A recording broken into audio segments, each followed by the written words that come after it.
Not everybody's got the heart or the soul to do it, nor do they have the courage or the bravery to do it. Detention, you make a huge impact because without us, these guys would be everywhere. It's a different world.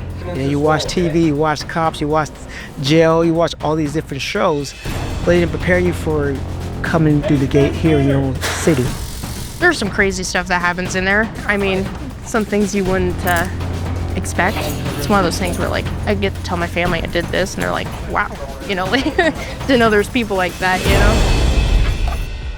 Day one, week one I thought it was terrifying at first. When I first started, I didn't think I had it, Like, I figured I'm gonna be dealing with some aggressive individuals, and I'm not very big myself, This just didn't seem like something I could handle.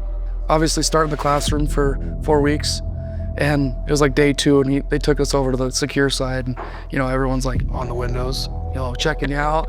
We're like, oh boy, do I really want to do this? When I first started, I thought I wasn't gonna make it a year. I was like, oh, this is terrifying, this sucks. I'm getting yelled at every day. I got this dude telling me he's gonna kill my mom or my dad. But I really put my head in the dirt. I just trusted my best friend, Sergeant Frazier, and he's been a huge role model to me in terms of like, hey, you're gonna have bad days, but you're also gonna have days that you're never gonna forget that were incredible. It just, you gotta have the drive to show up every day after a tough day. We work 12-hour days or more. Sometimes this stuff goes western, and you gotta be willing to wake up the next morning and do it all over again. You gotta have that right mindset. We're first responders. We can't run from danger. We gotta run to danger and take care of the inmates.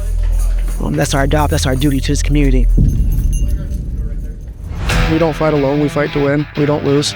We get suited up in full riot gear.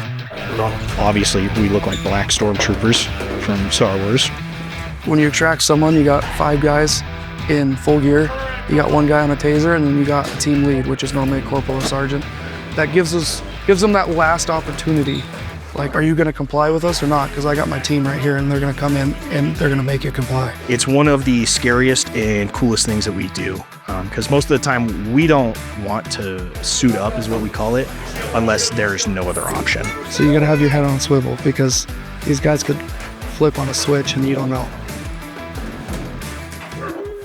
I'll say the ideal candidate for this job that I said if I was a supervisor I'm looking for is a person that is willing to go out, willing to step outside their comfort zone to grow. Somebody needs to be brave enough, courageous enough, strong enough. Doing this takes a tough mind to do it. You gotta have thick skin. Willing to embrace the challenge and exceed the standards. We look for individuals that have just a good head on their shoulders. For these guys, especially when you're new, they're gonna be, poking and prodding as much as they can to get under your skin. This is like high tempo all the time. Dealing with someone screaming. And trying to think with someone yelling 24 hours a day, like, that's a real thing. People yelling at you, cussing you out, calling you all kinds of names. I call it going to war every day. So I just tell my guys, it's just still sharpening steel. That we all we got. We come in the door, we go home every night safely. So it's our job and our duty to protect, number one, ourselves. We're family. I am going to protect not only my fellow officers around me, but to defend my community against this terror that we've kind of found ourselves in. The job's only as hard as you make it. If you want to be that asshole every day, they're going to be an asshole right back at you. And I'm not saying bow down to these guys. I'm really not. But if you show respect to them, they show respect back. No matter what happens, even if I have an absolute awful day, I get to leave work and be like, I just did that. I'm looking for a challenge. I'm looking for an opportunity. And this place has given me everything I asked for. It's a fun place to work. It's a difficult place to work. Like I said, you have that thick skin. And you come here as an 18-year-old kid, you do 20 years, or even if you do 5+ years. When the time you turn 60, you have retirement. That's hard to find around here. Is there days that suck? Oh yeah, no doubt.